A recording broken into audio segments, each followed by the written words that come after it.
Hi everyone, and welcome to my review of Stanley Kubrick's The Shining in 1980. So yes, back again finally with a Kubrick review here, and yes, it's been a little bit of time here. If this is uploaded later on this week, then it could be into August. So it would of course been, 2 months ago that I've reviewed Barry Lyndon, if that is the case. And if it is uploaded in July, then of course last month, June, because that's when Barry Lyndon was reviewed. And yes. The next in line, of course, and only a few left now, of the Kubricks, because he didn't make too many films. But yes, this is the next in line, The Shining, 5 years later, of course, and he did make this film. He thought, that, of course, Barry Lyndon was not commercially successful. It is a divisive film even now, but he wanted to just try and make something that was a bit more, successful, a bit more commercial, as well as being, kind of artistic and stuff. But yes, he went through loads of books. Quite a funny sort of story you can read up online. But his secretary kind of basically heard him throwing books into the pile. And there was one day when she didn't hear it anymore, and of course she walked in and he was deeply engrossed in this book, The Shining, and of course written in '77 by Stephen King. I'm not going to get into the book, and all the kind of differences and stuff. Of course, a lot of people don't like this film because of that, and I never pay attention to that. This is cinema, it's completely different. I don't need to explain that, kind of thing. But this is the film, the Stanley Kubrick version, and actually, for the record, it's the shorter one that I watched. I actually don't have the other one, on kind of Blu-ray or anything, but this is the European version, kind of thing. So yes, the shorter version, just around about 2 hours. This one. So yes, spoilers warning. Even though, of course, as we know, most people have seen The Shining, by now and stuff. But yes, this was the first Stanley Kubrick film that I ever saw, and yes, just very very young age here. Probably my first horror film that I actually saw all the way through, off what I remember, kind of thing. And it's a film that a lot of parents and stuff. It's known to be not too scary for kids. Although I was very very scared. It's something actually that's more affecting. When you grow up, I think actually it's not. It's much more psychological, and it's more about the dread, of course. But it's something actually I get more and more disturbed at, and kind of on edge and uneasy. And more. I feel more intense, every time I watch it more and more. Certainly as I've grown up, I've definitely found it more scary, and so much so now that I do consider it one of the very, very most, disturbing, atmospheric horror films of all time. And it's got the trademark kind of Kubrick intensity, the stares, of course, and everything, that are just unlike anything else. And yes, I have kind of mentioned this film a little bit on my channel. But yes, for me, and it is kind of divisive a little bit, but mainly most people, do like the film. I consider it, we'll say it now, to be one of the finest, pieces of cinema in the history, of the art form. I think it's one of the very, very finest films ever made. A true, true masterpiece. And there's only one film, horror film, that I think is at least very close. Maybe on display behind me, you've got someone, or a box set maybe related to that film that I'm on about. So yeah, it's pretty obvious there. But yes, that film and The Shining, I think, are the two greatest horror films for me. And this film, it certainly gives that film a run for its money. I just think it really is a magnum opus. This film, it's something else, pure perfection in my eyes. And of course it's been called cold film, and I find it the opposite. I think it's so warm, and I think as well just adds to this is the way that the characters are trying to kind of they're inside, of course, this hotel in the winter and stuff, and I find the comfort in that, in the way that they're kind of inside, away from the storm and everything as well, towards the end of the film. And it's just, I think it's a wonderful film. It truly is. It's always been one of my favourites. Certainly just a film I've always been in so many ways obsessed with. And yes, it's a very popular one. It appears usually quite high in the rankings, and it's commercially it is kind of maybe one of the top sort of 3 most popular. This is the most well-known Kubrick film, you know, in terms of just everyone around the world. I think everyone really has heard of this film or seen it, of course, whereas you wouldn't. Maybe some cinephiles and stuff wouldn't have seen something like 2001 or, you know, Doctor Strangelove and stuff. But, you know, The Shining, I think most people have seen. And yes, the first one I saw, and I just remember, I've seen this, you know, the most of all the Kubricks, you know, over 50 times, well over 50 times all the way through. And yes, just it's so many memories, of course, you know, of just watching this, you know, getting the covers down, you know, and watching this in the dark. You know, I always watch films in the dark now, really, but yes, you know, just the memories of this, and you know, it's always been one of my favourites. And of course, Jack Torrance, you know, is this aspiring writer, and yes, he basically takes this, you know, 5-month kind of kind of job offer here at the Overlook Hotel, and you know, to be the caretaker for the winter months, you know, heating different rooms and stuff, and repairing, you know, kind of doing some preventative maintenance kind of thing, as we know, and then you know, he is told by the person offering the job to him that you know, there's a pass to this hotel, the Overlook, and you know, there was a family where the father, of course, killed the wife and the kids, and you know, that is the setup to the film, as we know. You've got this wonderful, you know, gradual flow, uncovering of events here, you know, in the first sort of 20 minutes, and then the family are there. It's mainly, you know, the three characters here. You've got Wendy, of course, played by Shelley Duvall.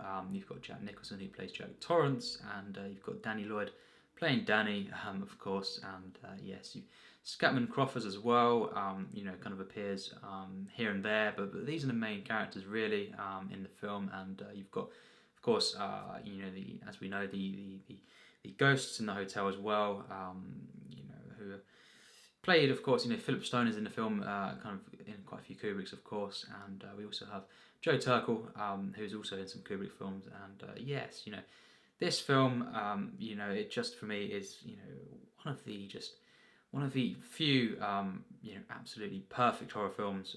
As I say before, you know, one of my last horror reviews, you know, Jaws and stuff. There isn't, you know, loads and loads of horrors that I would call, you know, perfect masterpieces. You know, certainly compared to other genres, because, you know, I think maybe certainly less than 25, you know, from what I've seen, you know, are masterpieces, perfect ones, and this is certainly one of them. You know, it really is just maybe the definitive horror film. You know, of course, it's a film that just you know, has so much atmosphere, the sense of dread, and it's just pure cinematics.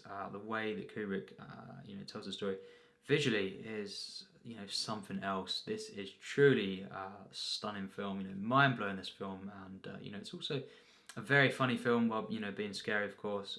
You know, Jack Nicholson goes all out here, and a lot of people, certainly at first, even quite famous people, you know, did not really take to the performance, but it's one that I think is perfect, and only for me, actually, the only other performance I've seen from Nicholson that's better than this is from One Flew Over the Cuckoo's Nest.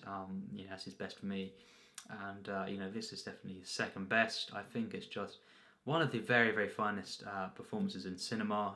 The way he's in so much control, the range of emotions, and just how he manages this kind of satirical, you know, theatrical performance, you know, and allows it to be very, very kind of disturbing in so many places, but also hilarious. The way he's able to just flick it just like that, and kind of switch over, and the slow descent into madness. You know, this is the film, you know, that really delves into this, and there's so much going on here. And of course, one of the themes being, the big themes being isolation. The way the film explores this is absolutely masterful. You know, this is so genius. You feel everything in this film, and the way that they, of course, are very, very cut off. And this was done mostly, you know, with sets, but based on real locations, and some exterior shots, of course, used here and there and stuff. But yes, you know, this film is just genius in its production, and the way it Kubrick creates this atmosphere, you know, is something else. Of course, the opening shots, wow, you know, it just sets the tone here. You know, this is otherworldly, this film, and you know, the sense of dread, the kind of the very such a chilling theme, of course, by Wendy Carlos.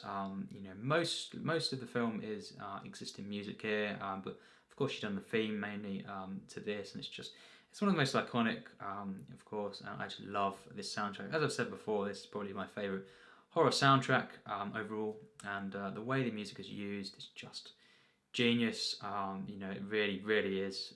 Every single piece of music is used perfectly in the film to convey this mood. It's such an intense experience, of course, because of the music as well. Combine that with Kubrick's the way he shoots this film. Of course, the Steadicam was around, was used in Rocky, Marathon Man, etc. But this is the film that kind of really popularized this use, and of course, in Kubrick fashion, he modified it, in some ways, and actually allowed for different uses of the Steadicam. Of course, when Danny is on the tricycle, this is the stuff that so many people remember, of course, and it's just genius. It really is. Another case of just Kubrick investing you so much, immersing you in this, this picture here. When things that do happen, of course, with the two twins, for example, you're just completely thrown off because it kind of hypnotizes you, of course, with these camera movements, these just steady, this flow to it. It's something that just never breaks. And then, of course, when the moments that happen that do scare you, it's even more effective, and it always gets me, of course. Even though, of course, I've seen it so many times. It's something that is just so it just startles you in these moments, and the elevator scene, of course, that is used, in different moments in the film. There's the use of blood here. It's just one of the most effective kind of uses of, effects.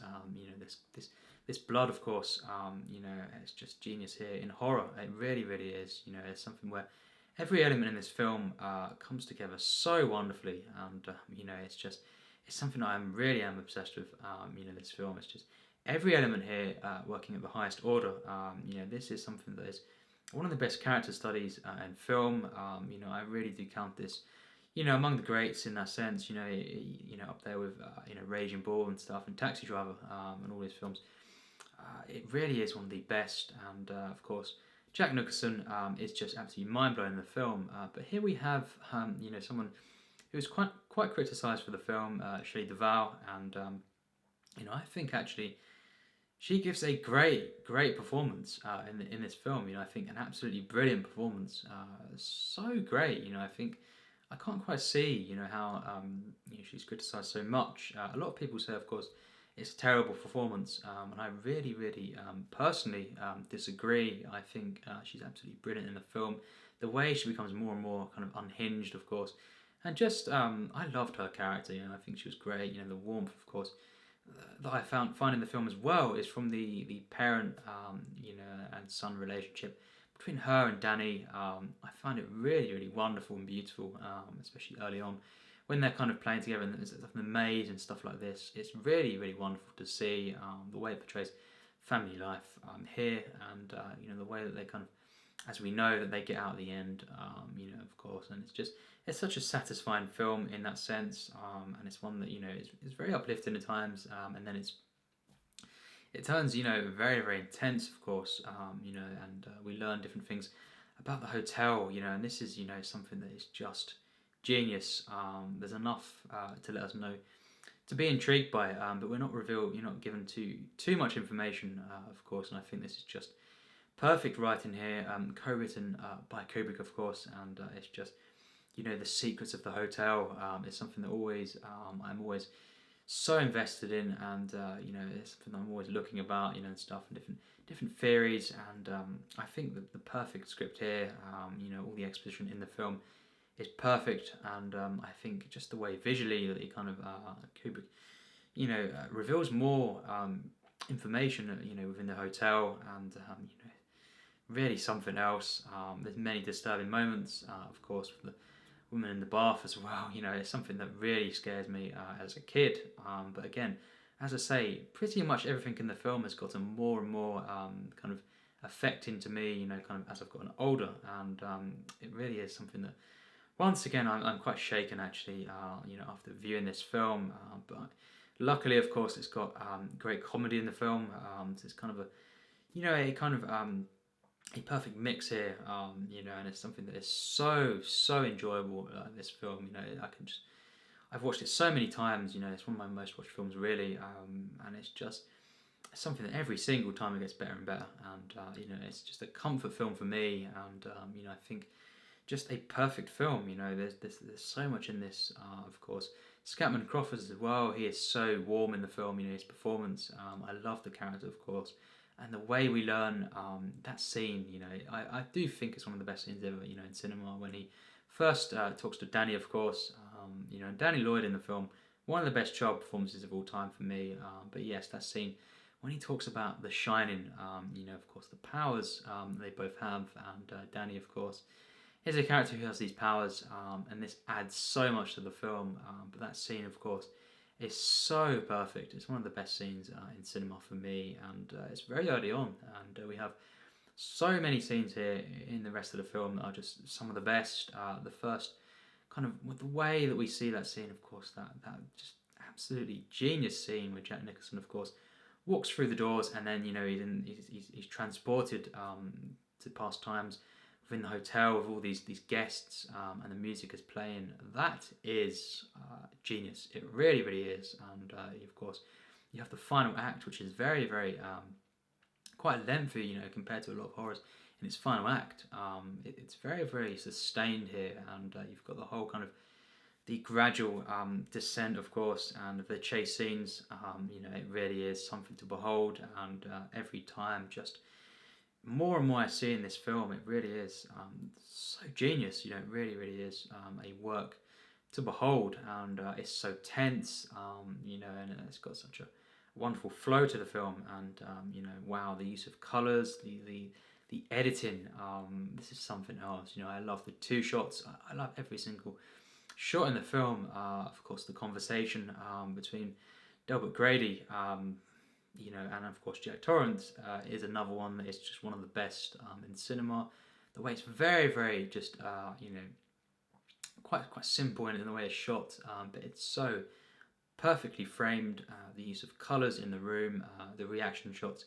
When Kubrick chooses to kind of to edit, to cut at a certain point, it's all so effective here, and the intensity of the conversation as it progresses, I love how Kubrick shoots this and edits it together. It's something else, you know, really is. And of course, we learn so much gradually in the film, and he really is just a genius here with this film. The way he directs the film, it's really unlike most films. So much control here. The tone of the film is never broken, even though, of course, very kind of explosive moments, especially with Jack Nicholson, but it's such a perfect film in every sense. The satire in the film, the very outgoing moments, you could say, of course, never kind of take away from anything, you know, to do with the dread or the atmosphere of the film. The intensity is such a stunning piece of work, and once again here, you know, just like Barry Lyndon and you know, Eyes Wide Shut, which we'll get to eventually, of course, Kubrick elongates the dialogue in many scenes, and in particular, of course, that scene with Philip Stone. You know, this is a scene where he elongates the dialogue. He has me so invested and hypnotized by this, you know, these conversations, that I'm even more immersed. And it's something else. The way it draws you in is stunning. It really is. And yes, as I've said, all the performances in this film, I think, are flawless. I think Shelley Duvall, it's such a shame that she's so underrated here. You know, I think she's absolutely brilliant in the film and adds so much. The scenes, you know, I think misinterpreted. You know, when she's you know, quite, of course, she's scared for her life at the end. I think that is masterful acting there. I think it's called really bad acting sometimes, these moments, but I think she gives a stunning performance, and I'm not going to go into the methods and stuff, but it's just the end result is something that is stunning. It really is. I think just brilliant in the film, and Jack Nicholson, of course, no doubt one of the best performances of all time. He is one of my very favourite actors, easily one of my top 10, as I've said maybe a couple times before, and as I say, his second best performance in my opinion, and you know, it's something to behold. The enjoyability factors of just watching him acting in the film is so high. You know, I think this has always been one of my top easily top 60 films. This is just so enjoyable, this film, and I think one of Kubrick's best films. Of course, he only made, of course, 13 if you include Fear and Desire and stuff, but 11 main films, we'll say, and of course, yes, this is not, in his top three for me, but it is one of his very, very best, and I think one of his magnum opuses for me. It really, really tops so many films that I've seen, and it's just always been one of my favourites. I always find more and more in this film every single time, and it's just the perfect horror film. It just, puts most of the horror films, kind of makes them pale, with all respect, of course. There's so many, well, there's quite a few great horror films, of course, but this one is really the definitive one, really, and of course, for me, it's either the best or the second best. I'm not going to reveal, but it really is a true work of art. This is cinema in every sense. I'm just so invested in these characters. It's something where the atmosphere, the feeling of this film is so present throughout the entire picture. Never does the flow of the film break, and it's a one that is just truly perfectly shot. This is masterful cinematography. The editing, genius editing here, and the script. Every single dialogue scene is so well acted, so well shot, edited, and the use of music to intensify the film, and just the way that this narrative progresses makes for one of the finest kind of descents, into madness and losing control. That's what the film kind of explores, how someone can lose control. Of course, as we know, the scene where kind of Jack says reassures Danny that they wouldn't get hurt, him and his mum, by Jack, of course. It's something that you kind of you believe him, because he's so convincing. Of course, he wouldn't do that. But then, of course, as he gets taken over by the hotel, as we believe, this is when it truly becomes unbelievable. Of course, what happens towards the end of the film, with his descent into madness, and it's just one of the most, shocking films at times. It really, really is. But of course, you've got the comedy in the film as well, and I think it's just a hilarious film at times. Of course, for Jack Nicholson as well as the writing, and just so many moments of comedy in the film. Of course, I love.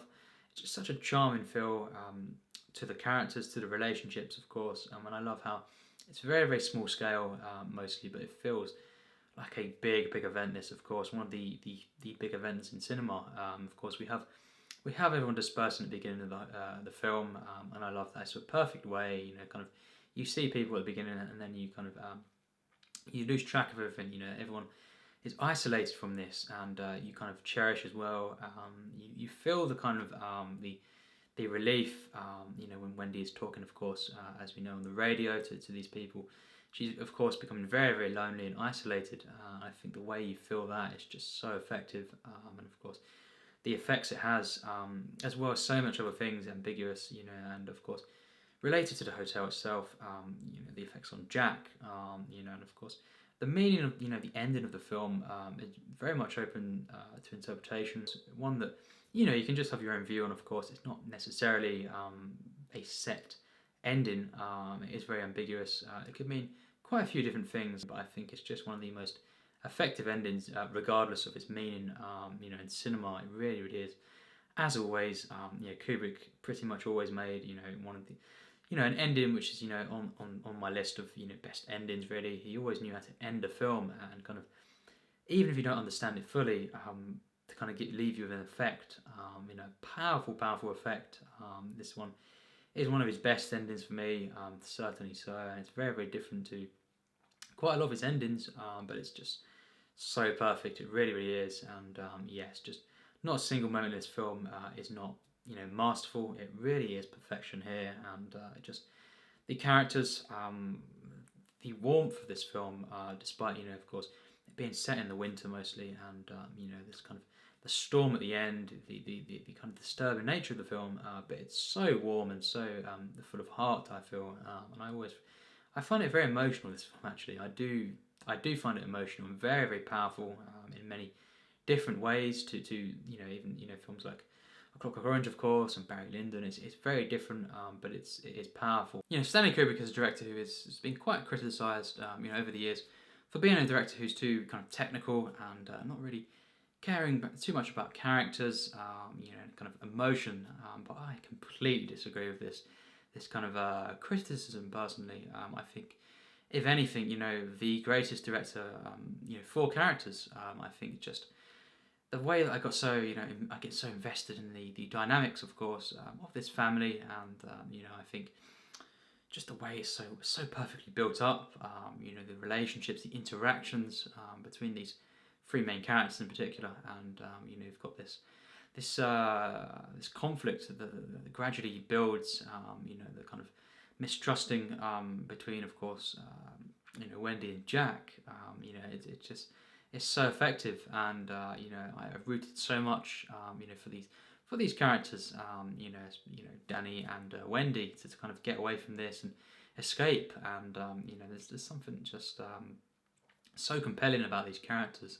Of course, the Overlook Hotel is a character of itself, no doubt, but it's these characters, these humans, that are just so enjoyable to watch on screen. The interactions between them, and I think the perfect casting choice here, for all of these characters, and just such an investment, as I say. And then when things do kind of kick off, I think it's so effective, because you've got this perfect build up, enough time given to the development of the characters individually and as a kind of a unit, and kind of when it becomes fractured, and things start to kind of the conflict arises. It's very, very sad, but just so perfect. As a drama here, family drama, and the way, of course, this slow descent into madness, and the way it affects these other characters. Wendy, of course, being the caring wife for Jack, and the way she kind of becomes very, very unhinged, and disturbed by what's happening to him and what he's saying to her. Of course, he starts to get more explosive as the film goes on. At times, very, very funny, but very, very sad as well. Kind of just affecting, and in terms of just what makes for compelling drama. This conflict and this tension. This is just flawless, and certainly, as I say, Kubrick is a master of character studies, and just in making compelling characters, rich human characters, and ones that are so enjoyable to watch, on screen. Just so many emotions as well, in general, to the end of the film, and the way this narrative, culminates in many ways. It is a tragedy, of course, the way that the hotel overtakes, as well, the character of Jack, and of course the family is dispersed, and in the end of the film, little Danny, of course, has not got a father anymore, and as well, not to forget the great character of Dick Halloran, when he dies at the end, of course, with the axe, a brutal death, something else. This death is very, very shocking, very graphic, and very, very sad, very felt here. The tragedy of this, and once again, the hotel claiming more victims here. Very, very disturbing thought, this, and of course, it's so felt, because these characters are just some of the best for me in a horror film, just in a film, really are. Such a great, very, very small kind of grouping of characters here, but every single one, so much depth to the characters, so much kind of humanity to them, even very, very tragic, as I say, for this main character of Jack, even though, of course, he does try to kill his family at the end. It's because of this hotel, of course, and it's very, very, very sad in itself, and just, of course, the final shots of the film, just, this is the next level filmmaking. It really, really is. This is like another level, because, of course, Stanley Kubrick, and it's one of his very, very best films, but, the ending, is so masterfully executed. You feel this tragedy, and it leads to this just very, very haunting but beautiful shot, of this photo. So much meaning in this, as I've said. But yes, the characters in the film, and the way, it's a tragedy, this film, but also kind of bittersweet in the way that, of course, that some of the characters do get out, and Wendy and Danny do escape, luckily, at the end, and get away, and yes, such an array of emotions I feel with this film, and certainly towards the end of the film, very, very, kind of very complex, and yeah, just one of the best films, of course, as I say. And these characters are so enjoyable. The investment I get, the connection to the characters. This very, very disturbed child of Danny, but someone who's got these powers as well. And yeah, it's just some film. It really, really is. Shining, just an absolutely stunning piece of cinema, and very kind of mysterious. I love the fact that it is ambiguous, and I do love the way it has this, as always, weird effect, weird feel throughout.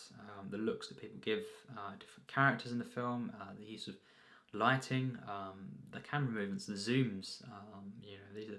These are the stares, of course, the trademarks of Kubrick that are so effective throughout. Especially, of course, 2001 mainly onwards. This is when he really started to become the Stanley Kubrick that I kind of think of most. This is when he's, his second phase, really, second half, mostly of his filmography is very, very different. You can say Doctor Strange onwards, but I think especially 2001 onwards, these are the most intense and pretty much the best Kubrick films for me. These ones, straight to the end of his career. Yes, I do count Eyes Wide Shut in that, despite it being quite divisive. We'll get to that wonderful film eventually, but yes, The Shining is a perfect horror film, and it's a horror film that shows you what, if you're ever kind of watching, going for a stale period where you're kind of watching very mindless horror films, and there's not much, out the cinema and stuff that's coming either, and you're just kind of wanting something that is, actually a great, great film that happens to be a horror. This is one of them films that can make you hopeful, and it's something that you can aspire to. What horror films can do, and it's not something that is like any other horror film, because of course Stanley Kubrick never shoots his film like anyone else. You never get the kind of a Stanley Kubrick feeling from any other film, not entirely. He was such a kind of unique director in the way the pictures move.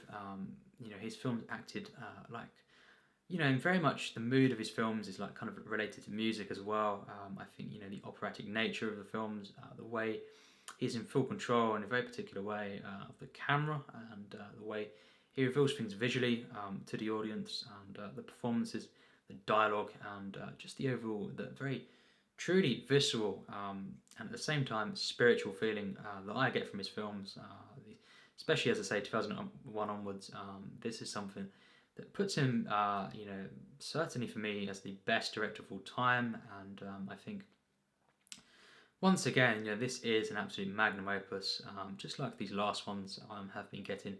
Of course, Clockwork Orange, Barry Lyndon, for me, his best film, and the greatest, personally for me, of the 20th century. And of course, this is yet another Stanley Kubrick film that gets my absolute highest rating. What can I say? This guy is my favourite director of all time, and yes, even better than Spielberg for me. And this film gets 100% plus, tier S. No doubt in my mind, this is one of the finest films ever made. There is so much to unpack to this film. There's so much atmosphere, this emotion to the film, the humanity, and the way it kind of has this raw feeling, but also a spiritual feeling, and I think the way that you feel and kind of learn about, and the way it's portrayed throughout the film, the power that Danny has is something that really adds to this experience. This fantastical nature of the film, it really elevates it, and it's so believable. The editing as well, when you kind of see him seeing things, in the film, it's so disturbing, and also so kind of, it's kind of this epic, the way it's done is so much, here to, that you feel from this kind of, the power that he has, the Shining, of course, and of course, Scatman and Crothers, his character, the relationship they have, even though they're kind of mainly together for less than 10 minutes early on in the film, you feel that throughout the film, this relationship they had, and the kind of the mutual kind of understanding that they have, and I think it's just a wonderful film. There's so much humanity to it, and it's just so. It's such a genius film. The way it's directed, the editing. This is something that you can kind of you can really aspire to in every sense. It's such an inspirational film, and this Steadicam, of course, just adding so much to the immersion of the film, never breaking the contact here in these scenes with Danny, of course. And this is just a marvel to behold. This film, in every sense, it's one of the very, very finest films for me. It's of course a hilarious film at times, very, very comical. It really is, and despite that, it's so affecting. Very, very scary film here. Atmospheric, a sense of dread that is portrayed through every single element here in cinema. It's so effective. This is a Stanley Kubrick film, no doubt. It feels like a Stanley Kubrick picture in every sense. This is one of the most loved horror films, of course, and it's even my second favourite or absolute favourite horror. I'm not going to reveal, but it's certainly head and shoulders above pretty much every film for me ever made. A true magnum opus for me yet again. Will we see a Stanley Kubrick film in the next couple ones to review that isn't this? We'll find out. But certainly, I do think he is the greatest director of all time, and these next two are very, very controversial. So it'd be very, very interesting to see the comments on Full Metal Jacket and Ice Wide Shut in particular. That's for me, it's his most controversial film in many ways. We'll get to that, of course, but that will be probably next month. It will be in August, definitely, and so will Full Metal Jacket be. I cannot wait to watch these films, and yes, tell me your thoughts in the comments on The Shining and regarding just Stanley Kubrick in general. I always love talking about Stanley Kubrick, with people. So yes, just a fascinating film, and one of the truest, purest masterpieces in cinema for me. The visceral feeling, as I say, but the spiritual levels that this reaches, the dreamlike effect that it has. There's so much in this to talk about. And of course, it really is a perfect film for me. I have no flaws with it, and it goes way beyond the regular masterpiece. It really is something else, and of course, yes, just one of the very, very best films of all time for me. I know some people don't like the film, but my opinion is that it's just one of the greatest pieces of art in cinema. It really, really is, and just the way everything comes together so perfectly. I care about everything in the film, the hotel, the characters.